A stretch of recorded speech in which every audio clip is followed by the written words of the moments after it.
Muita gente fala sobre SAF no futebol, mas falta sempre alguma informação, que exemplo que deu certo, quais são os casos bem-sucedidos e os que não deram muito certo. Sempre senti muita falta desse tipo de informação. E eu resolvi pesquisar. Não sou nenhum especialista no assunto, sou só um torcedor que tem interesse nesse tema e resolvi gravar esse vídeo aqui que eu espero que você goste. Eu tentei juntar aqui numa apresentação simples para fazer esse vídeo o que eu encontrei nas minhas pesquisas. São modelos diferentes de SAF, modelos de gestão de clubes de futebol, que a gente consegue ver exemplos bem-sucedidos, a gente vê outros e conhece outros bem de perto que não deram muito certo. Então, a minha ideia nesse vídeo aqui é trazer essas informações e dividir com você aquilo tudo que eu pesquisei. Então, vamos dar uma olhada aqui no que eu encontrei. Bom, a ideia principal aqui é fazer uma análise comparativa de principais modelos, né, de gestão que a gente encontra em clubes pelo mundo. Muitos falam bastante sobre SAF, que é a solução, profissionalizar os clubes, mas toda vez que a gente pergunta para alguém qual é o caso mais bem-sucedido, todo mundo sempre fala muito do Bayern de Munique. E eu também não sabia muito no detalhe como é que funcionava isso. Então eu resolvi fazer uma busca aqui e montei esse material. Basicamente é o seguinte, primeiro tentando uma definição do que é SAF, Sociedade Anônima do Futebol, né? Que é uma estrutura empresarial que, na verdade, comanda a gestão dos clubes de futebol de uma maneira mais profissional. A ideia é tornar os clubes não só uma empresa, mas profissionalizar cargos mesmo, para que você possa pagar salários por pessoas de mercado para administrar determinadas áreas e também que você possa cobrar performance disso. Desde 2021, sob a Lei 14.193, o governo do Brasil regulamentou as SAFs no Brasil, conseguiu deixar isso permitido e regulamentado. Então, aqui no Brasil, desde então, são permitidos vários modelos de investimento e de governança, e os clubes passaram a adotar isso, alguns de uma forma bem sucedida e outros quebrando a cara. Isso permite também a essas instituições esportivas obterem alguns benefícios de isenção de impostos, algumas melhorias tributárias também e obrigações fiscais, que é um ponto importante dessa questão toda. Aqui a gente pegou alguns principais modelos de gestão. São várias possibilidades, mas aqui são 4 exemplos mais comuns no mundo do futebol, que são os principais modelos que a gente encontra por aí. Aqui no primeiro quadro você vê o modelo associativo, que é aquilo que normalmente é comum no Brasil, na Alemanha também, na Espanha, né, muito comum, que é um clube controlado por sócios ou conselheiros e que tem uma gestão ali democrática na base dos votos, das eleições internas. Então, o São Paulo, por exemplo, é um clube que funciona dessa forma, Corinthians, Palmeiras, Santos, e talvez o caso mais bem sucedido fora aqui do Brasil é o Real Madrid. A gente vê também aqui um outro modelo muito bem sucedido, que é o modelo misto, onde os sócios do clube mantêm o controle da instituição, então 50% das ações, dos votos e mais um, ou seja, sempre pelo menos 50% mais um, maioria sempre, para manter tradições, coordenar investimentos e tudo, e é aí que entra o modelo do Bayern de Munique. Tem o outro modelo, que é o da SAF com o investidor majoritário, aqueles clubes que têm uma SAF que viraram empresa e que tem um dono, caso do Botafogo, por exemplo, ou do Chelsea com o Roman Abramovich. Então eles entram, compram ali todas as ações, ou maior parte do clube, e comandam tudo aquilo ali com um dono único. E existe também esse modelo de propriedade corporativa, um modelo multiclube, que talvez o mais famoso desse cenário seja o Citigroup, o grupo que pertence ali ao Manchester City e outras equipes no planeta. Então, um grupo empresarial controla vários clubes pelo mundo sob uma mesma estratégia, um mesmo enfoque ali comercial de gestão. Aqui, para a gente falar de um caso mais bem sucedido, eu acho que é o do Bayern de Munique, que todo mundo sempre cita muito bem, eu tentei trazer aqui umas informações muito rápidas, assim, como é que funciona esse modelo. Esse modelo 50 mais 1, ele tenta equilibrar tradição e profissionalismo. Como é que funciona a estrutura do Bayern de Munique? Foi aberta uma empresa em 2001 para o Bayern de Munique poder fazer toda essa gestão. Hoje, esse grupo que são ali os sócios, a parte mais tradicional, antiga do Bayern de Munique, ela detém 75% das ações do clube. E ela controla hoje cerca de 81% dos votos. E ela tem essa empresa, né, que comanda o Bayern de Munique, tem outros 3 sócios: a Adidas, a Allianz e a Audi. 3 empresas alemãs ali muito fortes, globais, que têm ali cerca de 8,33% das ações do Bayern de Munique. Todo esse grupo, todas essas empresas, junto com os maiores associados aí, os sócios majoritários do Bayern de Munique, formam um conselho de administração. Então, eles têm ali uma reunião, tem um board, tem um grupo ali que se reúne para tomar todas as decisões do clube. Até 2001, o Bayern de Munique seguia um modelo associativo, como esse que a gente falou, de votação de presidente, que os sócios ou conselheiros ali escolhiam lá os rumos do clube. A partir de 2001, se separou ali o departamento de futebol e essa empresa que foi criada para realmente cuidar aí dos interesses do Bayern de Munique como uma empresa mesmo. Só que neste modelo aí, adotado pelo clube alemão, os sócios ainda têm a maioria dos votos e os rumos do clube. Isso permite também que eles mantenham tradições, que é o grande medo de muita gente em casos de SAF. Fala, pô, e se o presidente ou o dono novo do clube resolver mudar as cores do meu time? Se ele resolver vender o estádio, como é que faz? Então, esse modelo aí acaba fazendo com que essas loucuras não sejam feitas, que a tradição permaneça no clube. E aí, dentro desse cenário todo, como eu falei, tem esse conselho fiscal e administrativo que pondera ali todas as ações. Todos os acionistas, tanto a Audi, Adidas e Allianz, têm direito a voto, tomam decisões junto com o Bayern de Munique, eles têm direito a opinar, por mais que a maioria dos votos sejam ainda dos associados. Todos eles supervisionam os executivos, a diretoria e tudo, só que a palavra final da parte cultural e política do Bayern de Munique é do clube ainda. Quais que foram os resultados disso a partir de 2001? O Bayern de Munique se profissionalizou totalmente. Você vê aí uma receita assim gigantesca do clube alemão. Aí a última medida do ano de 2023, onde foi criada ali uma receita, foi gerada uma receita de 880 milhões de euros, né? Não é faturamento, é receita líquida. E aí vários títulos, né, em seguida, né, desse novo modelo. É um modelo de clube que é lucrativo, opera sempre no azul, sempre no lucro há mais de 30 anos, desde antes, né, da profissionalização. Então isso se manteve e ampliou. A dívida é praticamente zerada, no caso do Bayern de Munique, e eles têm hoje a maior base de sócios da Alemanha, com mais de 300 mil associados, fora que é uma marca global forte, sempre está ali brigando por títulos grandes na Europa. Então esse é um grande caso de exemplo aí do modelo 50+1 de SAF.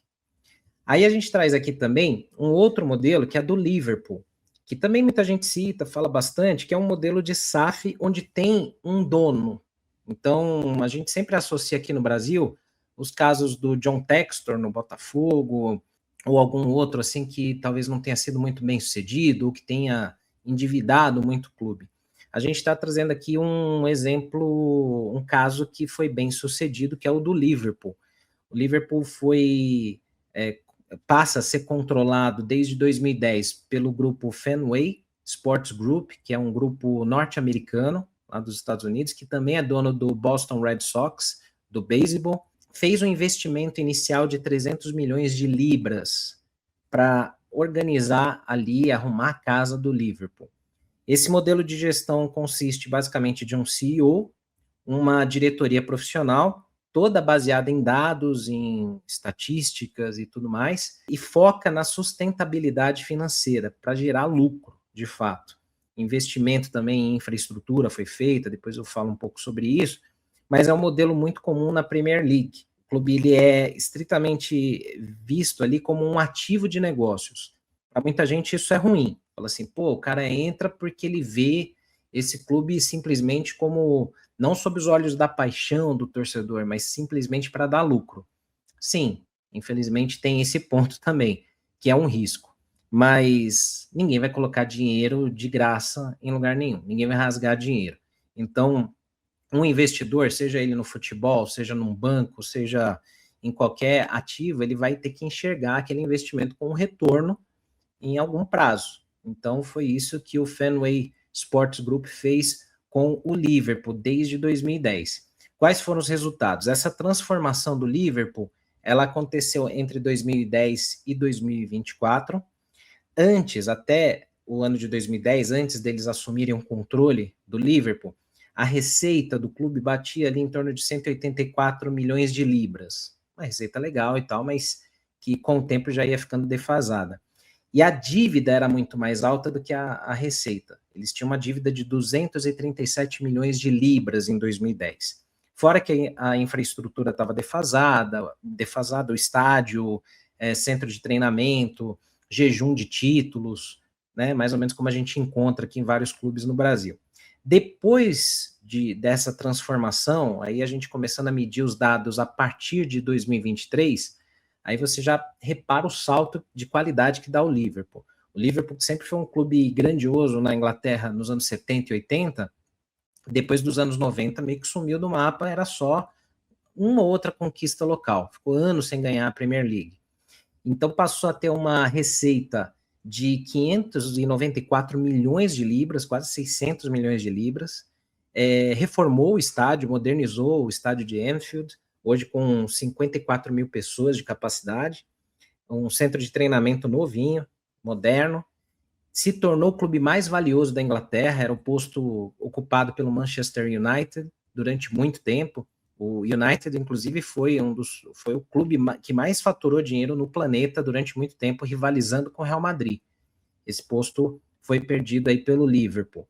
E fora os títulos, né? O Liverpool ganhou 2 Premier Leagues nesse período de 2020 e 2025, Copa da Inglaterra, Copa da Liga Inglesa 2 vezes, Supercopa da Inglaterra, Supercopa da UEFA, a Champions League de 2019 e o Mundial de Clubes de 2019. Então, um exemplo que se mostrou muito bem sucedido e com resultados no campo também.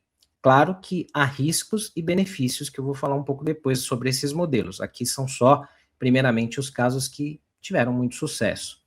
E aí, talvez o maior de todos os casos bem-sucedidos, mas que também passa por um processo aí de alteração, é o do Real Madrid, que a gente está falando aqui como tema principal desse vídeo, as SAFs, o modelo de profissionalização, os clubes virando empresas, sendo vendidos ou controlados por alguém. Só que o Real Madrid ainda atua sob o modelo associativo, esse mais antigo que a gente encontra também aqui no Brasil, como eu falei. Mesmo no modelo associativo, o Real Madrid implementa uma gestão profissional há muitos anos e, não à toa, vem colhendo frutos há muito tempo e é o maior clube do mundo. A estrutura do Real Madrid, ela é societária, então o clube pertence 100% a todos os sócios, não existe um dono, eles elegem um presidente ali, no caso o Florentino Pérez, há anos ali, né, que comanda o Real Madrid, e aí a diferença que existe, principalmente lá em relação aqui, o presidente ele tem que prestar contas, ele tem que mostrar garantias bancárias do patrimônio dele antes de entrar no clube. Isso vai dizer que não existe nenhum tipo de corrupção em algum clube que implementa isso? Difícil. Mas pelo menos você minimiza alguns impactos e aumenta um pouco mais a segurança para o clube. Então, nesse caso aí do Real Madrid, o presidente ele tem que apresentar as garantias bancárias do próprio patrimônio, que aí, no caso, cerca de 15% do orçamento do clube, para ele poder assumir esse cargo. E aí, então, isso garante que ele não vai quebrar o clube, que ele não vai enriquecer, que ele não vai ficar ali milionário às custas desse cargo no clube ou do que ele pode ganhar de benefícios. E aí ele tem a obrigação de prestar essas contas e contratar executivos para assumir os cargos, como CEO, diretor-geral, diretor de futebol, gerências e tudo mais. Então ele tem que prestar contas. O Real Madrid, por mais que seja um clube que ainda atua no modelo associativo, ele opera no modelo profissional, de uma empresa. E na Espanha, a maioria dos clubes viraram SAF, lá eles chamam de Sociedade Anônima Deportiva, né, o SAD, como é na Argentina também essa discussão recentemente. Só que o Real Madrid, o Barcelona, o Atlético Bilbao e o Osasuna mantiveram esse modelo associativo, não quiseram mudar, modificar isso, porém o Real Madrid já estuda uma possibilidade, até para faturar mais dinheiro, para competir com Premier League e outros cenários, um modelo de SAF também.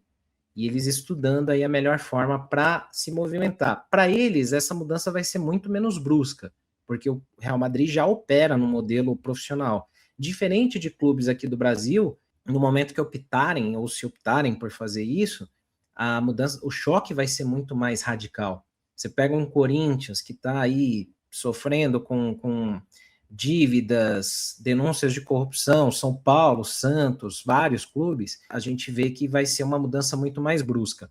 E no Brasil, você tem 2 exemplos de clubes no modelo associativo que, por caminhos diferentes, mas conseguiram profissionalizar um pouco mais ali o seu modelo de gestão, que é o caso do Flamengo e do Palmeiras. Ambos os clubes se mantêm no modelo associativo aqui no Brasil, mas vão conseguindo ali estancar dívidas, profissionalizar cargos, não tem mais tanta necessidade interna de indicar pessoas por afiliação política ou por favores.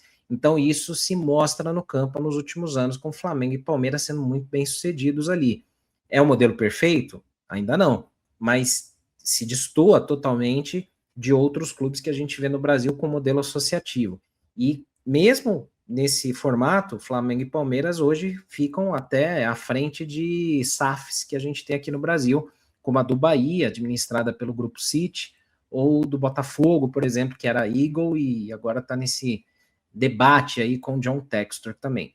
Entrando um pouco mais nesses exemplos, né, de sucesso de cada modelo, então, complementando aí o caso do Real Madrid, que acho que é o maior ícone de sucesso no modelo associativo, a gente coloca alguns tópicos aqui. O presidente é eleito pelos sócios, o clube é de propriedade dos sócios, tem uma gestão profissional, a receita absurdamente alta, 831 milhões de euros nos últimos anos, é o clube com a marca mais valiosa do mundo, e é uma prova que o modelo associativo também pode ser eficiente desde que você profissionalize. Então, a galera que tem aquele receio de falar, putz, SAF não é o caminho, existe também exemplo bem sucedido no modelo associativo sem se tornar SAF, sem a necessidade de se associar a alguma empresa.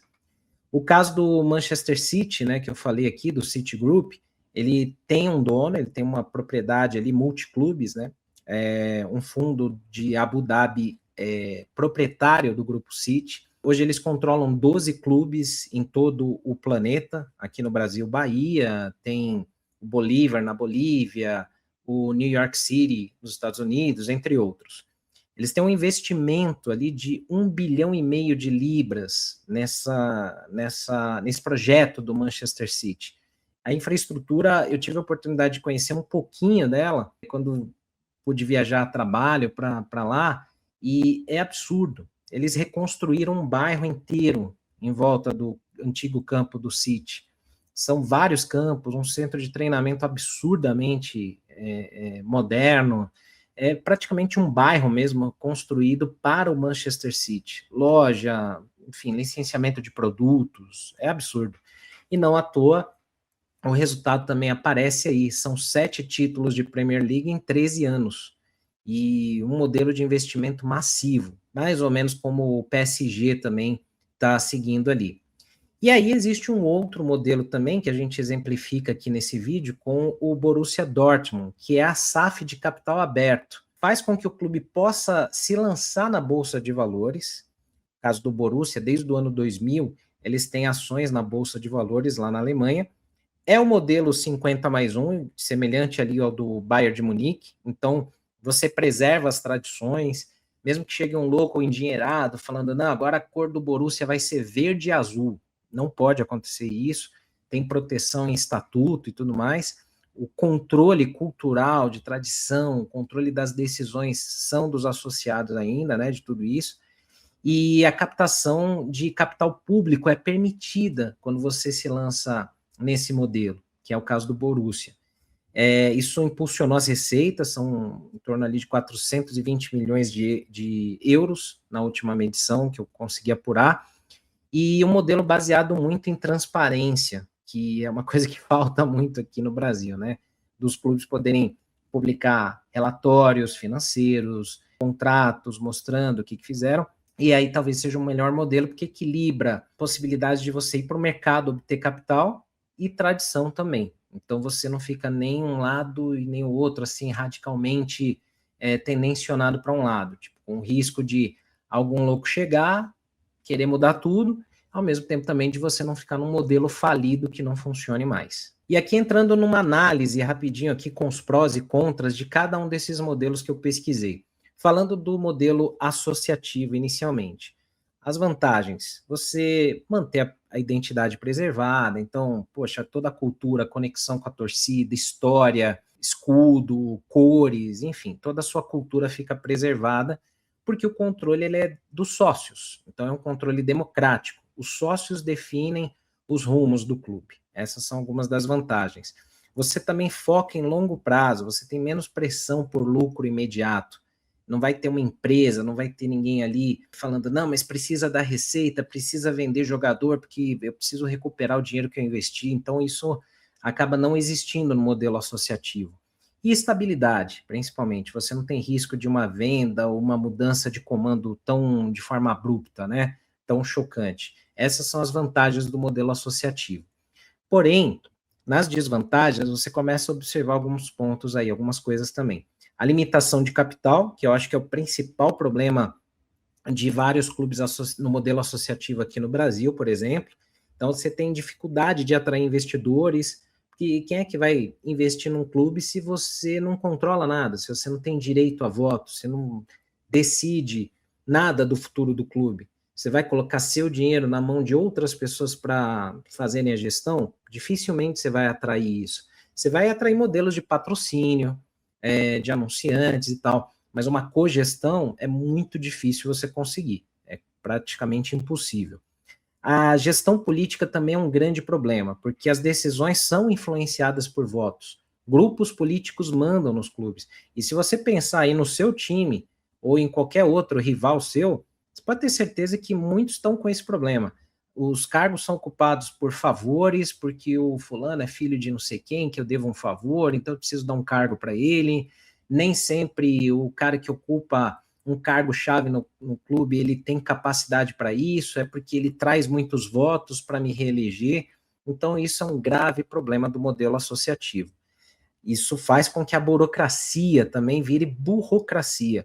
Todas as decisões, os processos de decisões são muito lentos, tem que passar por várias camadas, vários passos.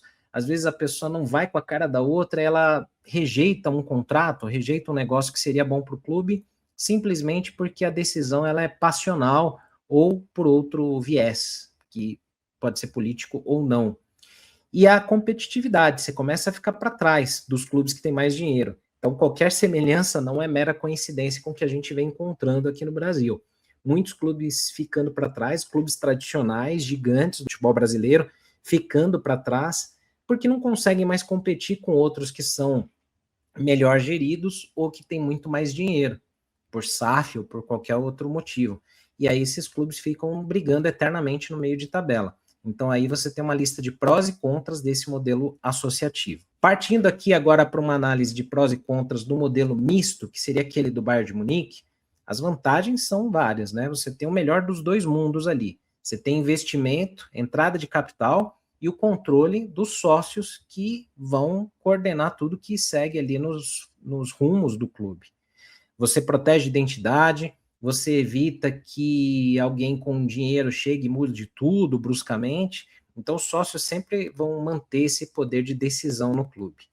Os investidores também são mais estratégicos. Você tem tempo para assinar e alinhavar parcerias mais longevas, de longo prazo.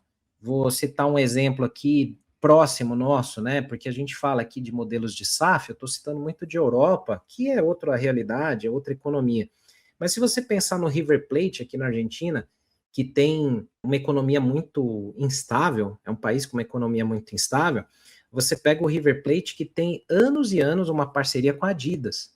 Então, ela pode ser, por exemplo, nesse caso, uma acionista do clube, ela pode entrar como uma parceira comercial. Então, você imagina aqui no Brasil um clube se associando, por exemplo, a um banco, uma grande marca que está presente já no futebol brasileiro. Seria possível nesse modelo. E aí você pode alinhavar ou amarrar um contrato desse para um longo prazo, para garantir receitas para o clube. Isso te dá estabilidade financeira. Isso permite com que você, no seu clube, tenha recursos sem perder a essência principal, o DNA da sua equipe, que é a grande preocupação, acho que da maioria dos torcedores ao falar do assunto SAF. Só que tem algumas desvantagens também esse modelo, né? Poucas, mas tem. Por exemplo, você se comparar com uma SAF que tem um dono, o aporte inicial de capital ele é bem menor. Ele não vai ser, por exemplo, o caso do Liverpool, que injetaram ali 300 e poucos milhões de libras para reconstruir todo o clube. Nesse tipo de modelo não vai entrar uma grana tão alta assim de uma vez só. Então, como o investidor não tem o controle total, ele também não põe tanta grana de uma vez, ele vai aos poucos, e aí ele depende que esse clube tenha uma gestão bem arrumada, bem profissional.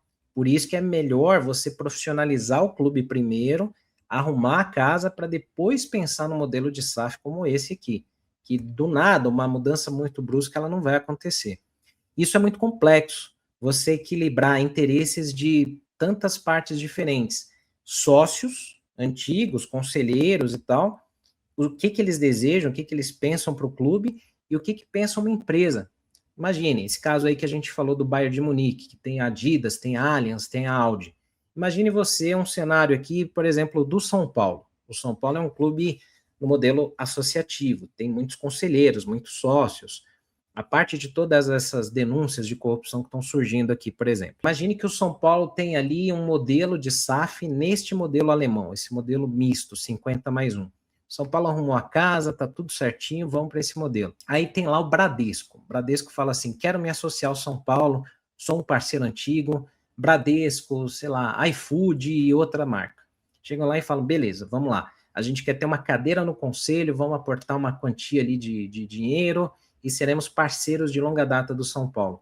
Você tem que costurar muito bem os interesses do associado, dos sócios, dos gestores do clube que vão comandar as decisões com os interesses nesse exemplo hipotético aí do Bradesco, do iFood, que eles vão também querer o benefício deles, eles vão querer um retorno de investimento deles, ações deles.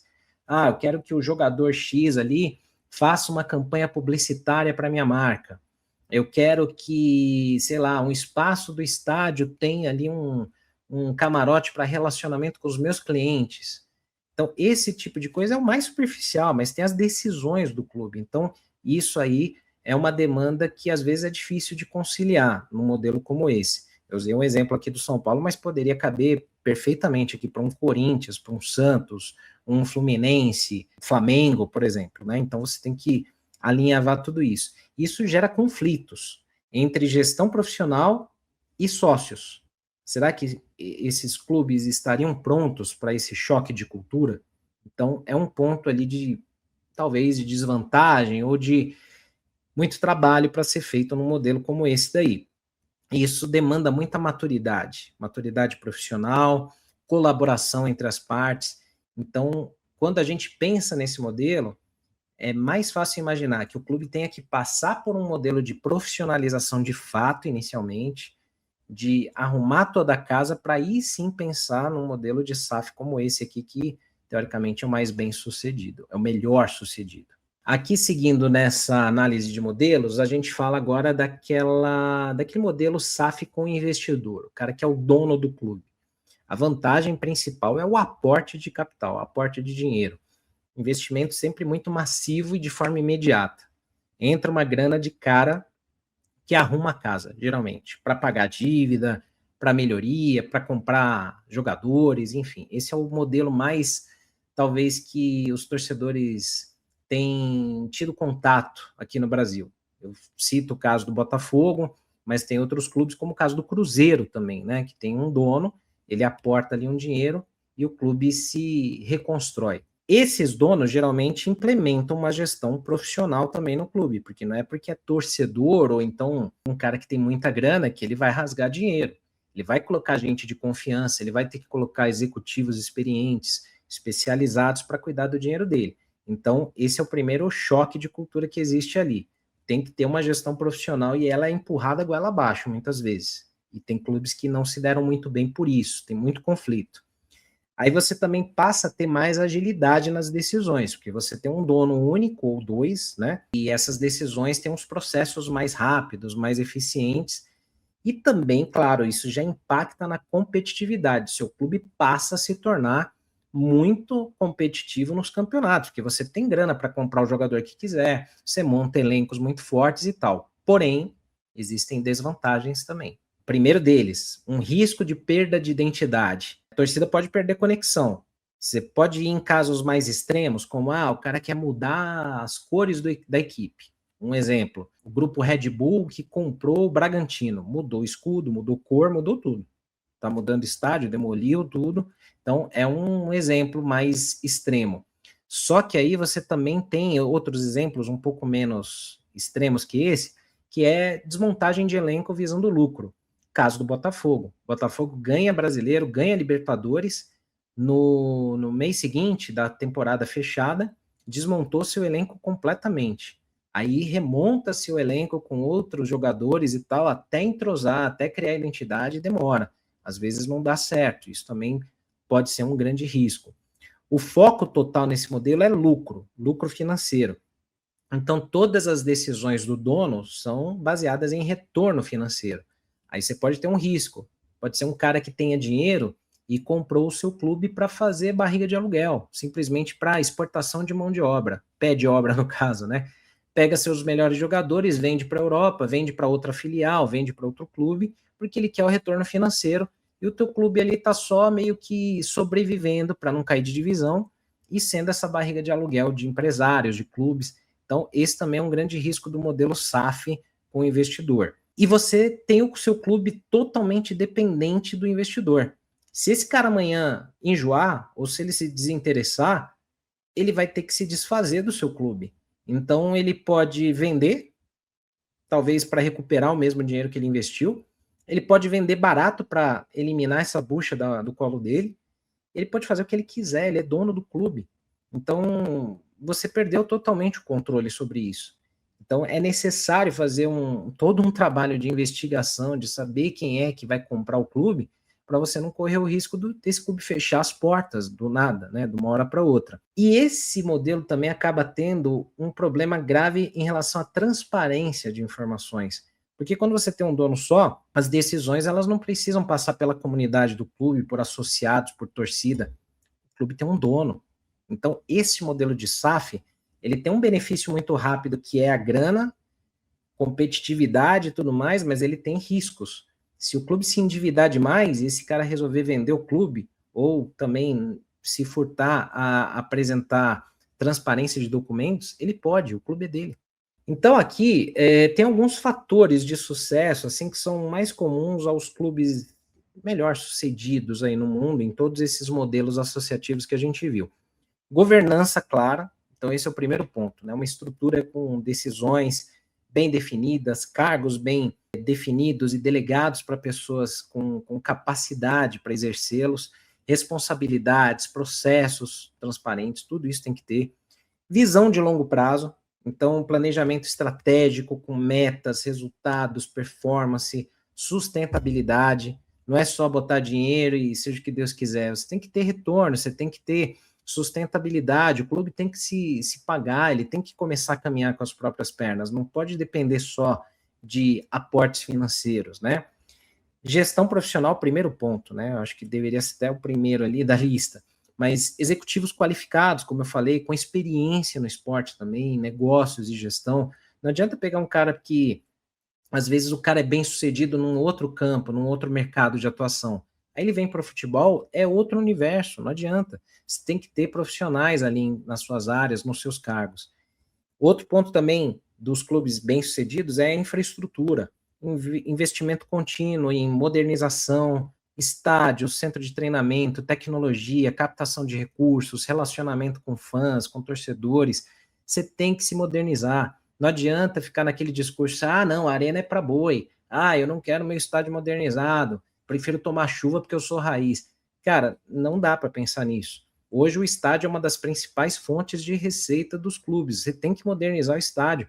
O estádio tem que trabalhar em prol do clube, trazer receita, não prejuízo para os clubes. Disciplina financeira é outro ponto importantíssimo. Controle rigoroso dos gastos, busca de metas, equilíbrio de receita e despesa. Não dá para fazer loucura, gastar muito, porque eu tenho que ganhar um título para ficar legal com a minha torcida e depois você tem que pagar a conta. Desenvolvimento, então, investimento na base, formação de estrutura para novos jogadores, para talentos criados em casa. Isso, por exemplo, aqui o Palmeiras tem feito muito bem, se você comparar a gestão atual do Palmeiras com a época da gestão com a Parmalat. Na era Parmalat, o Palmeiras investia muito em formação de equipes, ganhou títulos, mas investiu muito pouco em estrutura e quase foi rebaixado. Aliás, foi rebaixado quando a Parmalat saiu do clube. Hoje, o Palmeiras tem ali um modelo muito bem sucedido de investimento na base, no estádio e muito mais. O compliance, isso é outro ponto fundamental nas empresas. Práticas e controles ali que garantam as conformidades com leis e regras. Isso é muito pouco visto no futebol hoje.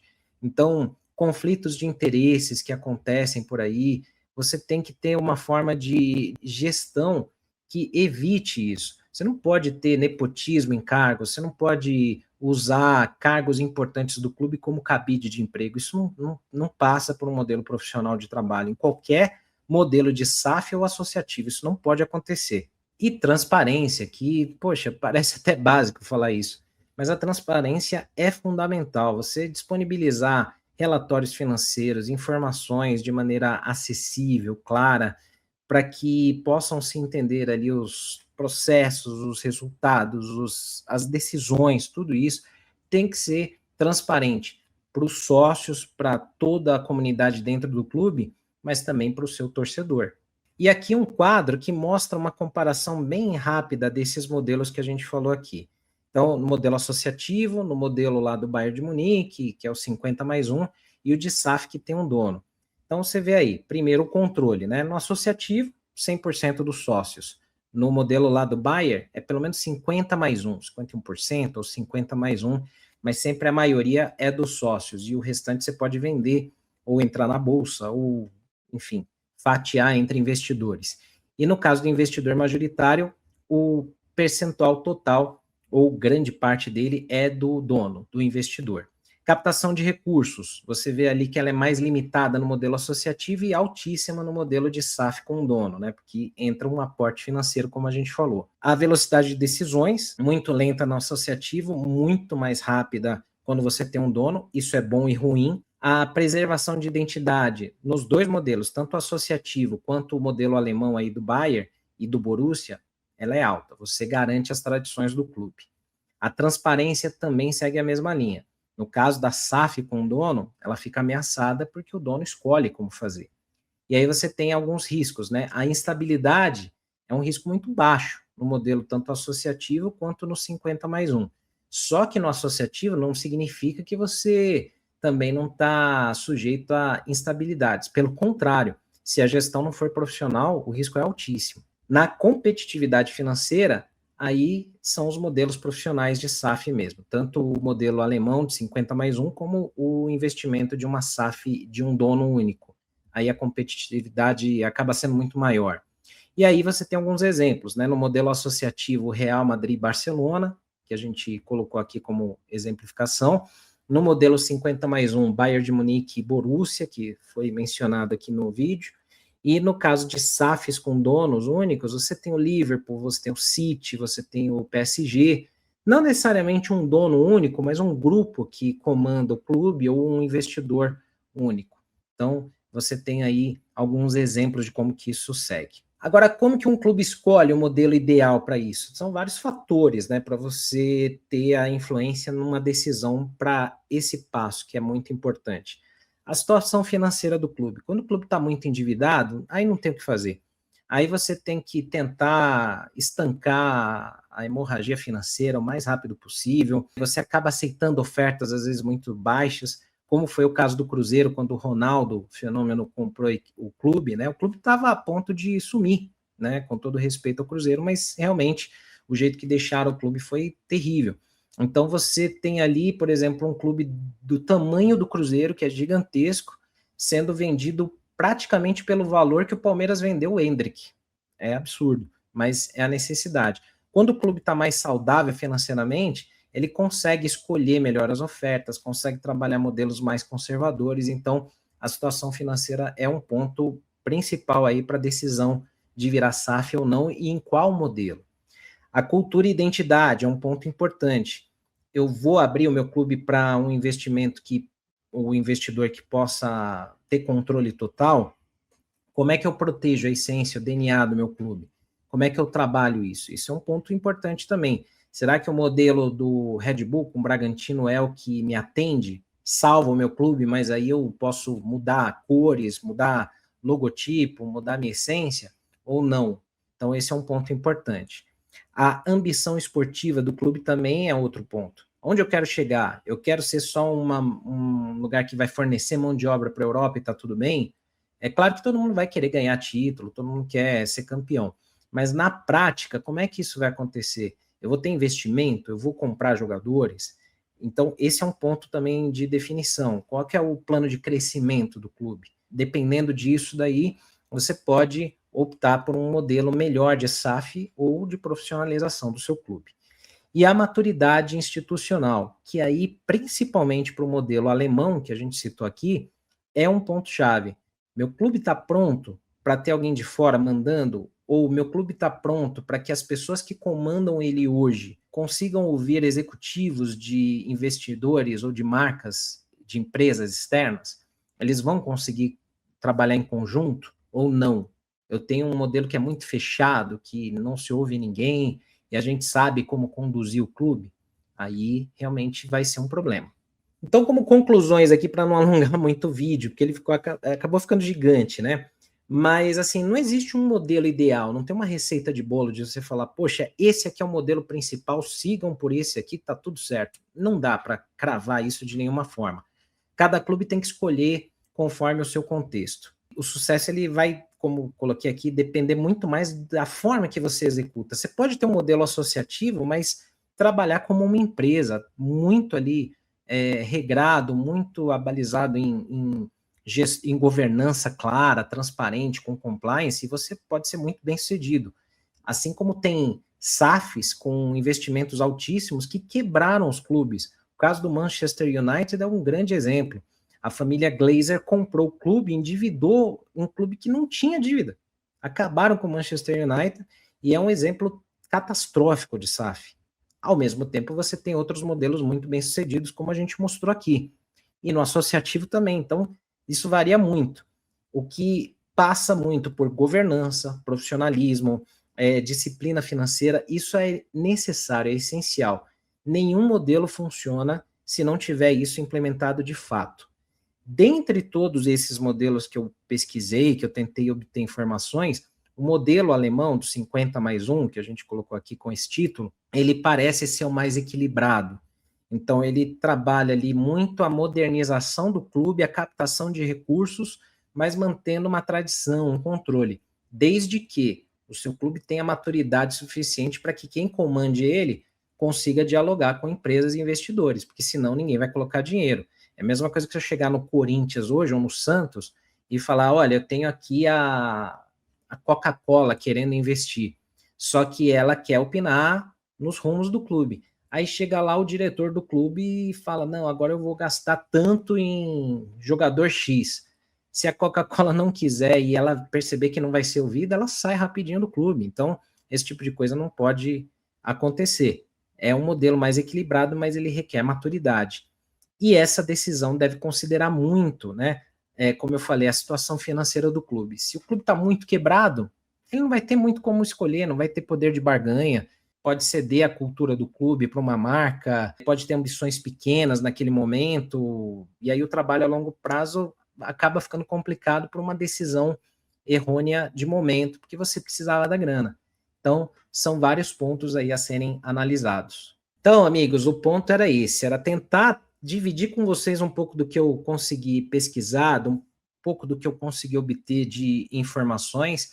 Como eu falei, eu não sou nenhum expert no assunto, longe disso, mas eu sempre senti muita falta de poder aprofundar um pouco nesses detalhes, entender um pouco mais quais são os modelos que existem por aí, quais são os clubes que são bem-sucedidos, quais são os exemplos que não deram certo, de repente pensando no meu time, ou você aí assistindo pensando no seu time, qual é o modelo que cabe mais para o seu clube? E eu queria muito que você comentasse aqui, porque muita gente nem chega no debate de SAF porque fala, não, eu sou contra 100% a SAF porque meu clube não está à venda. Mas a gente pode ver aqui que tem várias formas, tem vários modelos possíveis para se discutir. Isso requer muito trabalho também, requer mudança de cultura. E também, ao mesmo tempo, existem clubes, como é o caso, claro, melhor sucedido, que é o mais famoso, que é o Real Madrid, que é um modelo associativo, mas mesmo assim não significa que ele é gerido como os nossos clubes são aqui no Brasil hoje. Então, mesmo sendo associativo, você pode profissionalizar o clube sem precisar de uma empresa, mas desde que você consiga aplicar isso na prática. Então, eu queria o seu comentário, queria que você dividisse comigo as suas opiniões, se a SAF é um caminho para o seu clube, se profissionalizar no modelo associativo é melhor ou não. Então, quero sua opinião aqui, comente, deixe o seu like e aproveite e se inscreve aí no canal.